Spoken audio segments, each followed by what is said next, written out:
আসসালামু আলাইকুম। আমরা আজকে বানাবো তালের পাটিসাপটা। এই পাটিসাপটাগুলো কিন্তু দেখতে যেমন সুন্দর তেমনি খাইতেও কিন্তু অসাধারণ সুস্বাদু।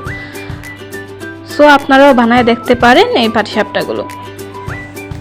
প্রথমে আমি এখানে পরিমাণ মতো দুধ দিয়ে দিলাম, তার মধ্যে একটা তেজপাতা দিয়ে দিলাম, তার মধ্যে কিছু গুড় দিয়ে দিয়েছিলাম। এখানে হলো কিছু চাল গুঁড়া করে রেখেছিলাম, চাল গুঁড়ো দিয়ে দিলাম।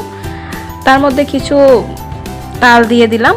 এই যে তালগুলো আগে থেকে রেডি করা রাখা ছিল, তালগুলো দিয়ে সুন্দর করে এটা মিক্স করে নিব।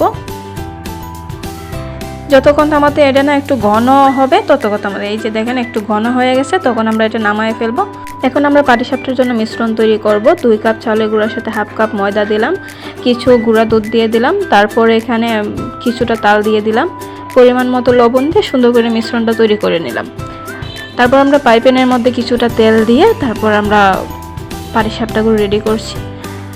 এখন আমরা কিছুটা ঘি দিয়ে এটা পাটিসাপটাগুলো রেডি করে নেব।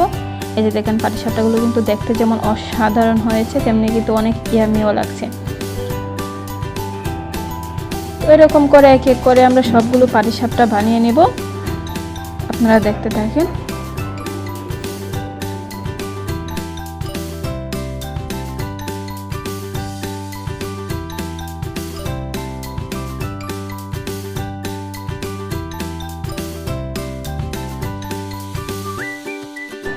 ফাইনালি আমাদের সবগুলো পাটিসাপটা রেডি হয়ে গেছে। এই যে দেখেন পাটিসাপটাগুলো এতটা ইয়াম্মি লাগতেছিল দেখতে।